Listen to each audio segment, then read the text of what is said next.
और इस बीच बड़ी खबर आपको बता दें, दिल्ली एनसीआर में अब से कुछ ही सेकंड्स पहले भूकंप के तेज झटके महसूस किए गए। इधर स्टूडियो में भी हमने ये झटके महसूस किए हैं क्योंकि भूकंप अब से कुछ ही सेकंड्स पहले दिल्ली एनसीआर में आया है। दिल्ली एनसीआर में भूकंप के झटके महसूस किए गए हैं। अगर आप दिल्ली एनसीआर में रहते हैं तो सावधान हो जाएं क्योंकि भूकंप के झटके अब से कुछ ही सेकंड्स पहले महसूस किए गए। भूकंप के ये तेज झटके, टेबल इत्यादि फर्नीचर, काफी चीजें हिलने लगी और इस भूकंप को महसूस किया गया। दिल्ली एनसीआर में ये भूकंप के झटके आए हैं। इसकी तीव्रता हम आपको बताएंगे अब से कुछ ही देर बाद, लेकिन सावधान हो जाएं। अगर आप हाई राइज में रहते हैं वहां पर सावधान हो जाएं, किसी जगह की आड़ ले लें। ये तमाम वो एहतियात हैं जो आपको बरतने चाहिए जब भूकंप इस तरीके से महसूस हो।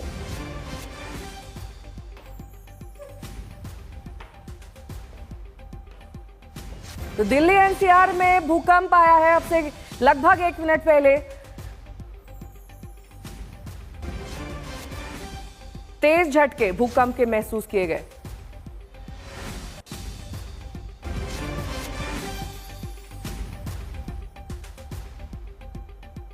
दिल्ली एनसीआर में भूकंप के तेज झटके अब से कुछ ही देर पहले, लगभग 1 मिनट पहले, और इसकी तीव्रता हम आपको बताएंगे। लेकिन काफी ज्यादा तीव्रता के ये झटके थे जाहिर तौर पर, क्योंकि यहां पर रखा भी फर्नीचर हिलने लगा। ये झटके महसूस किए गए और लगभग, अगर हमारा आकलन गलत नहीं, तो 4 से ज्यादा की तीव्रता वाले ये झटके थे। 10 सेकेंड तक महसूस किए गए। रेक्टर स्केल पैमाने पर भी हम आपको बताएंगे कि कितने तीव्रता का ये भूकंप था। सुबह लगभग 9:04 पर तकरीबन ये भूकंप के झटके आए, क्योंकि पिछले 2 मिनट से तो हम ये खबर दिखा रहे हैं, उसके भी 2 मिनट पहले ये भूकंप के झटके महसूस किए गए। 10 सेकेंड तक ये भूकंप के झटके आए।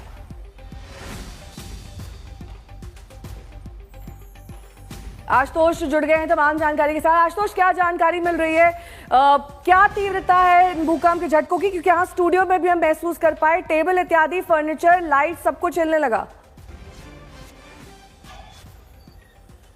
आप समझिए कि आप वहाँ स्टूडियो में, मैं जिस इमारत में हूँ, 28 मंजिला इमारत है और मैं एक डिजिटल प्लेटफॉर्म पे मैं वहाँ लाइव बैठा था। जितनी ऊंचाई पर आप ज्यादा होते हैं, कंपन वो उतनी ज्यादा महसूस होती है और वो इतना डरावना था, एक पल को लगा कि कई बार भ्रम होता है और वो इतना डरावना था कि तुरंत पहले से कि भागे कहाँ। तो कई सारे लोगों के लिए मुश्किल तो ये है कि जो ऊंचाई पर है वो आखिर भागे कहाँ। तो तुरंत हमने पहले भागने की कोशिश की, निकलते 8 से 10 सेकंड लगभग तगड़े ये झटके महसूस किए गए। और कुल मिलाकर अगर समझे, जिस तरह अंदाजन हमने पिछले अनुभव को देखे हैं, कम से कम 3.5 से 4 रिक्टर की तीव्रता रही होगी। इसलिए लगातार जो अलग अलग डिपार्टमेंट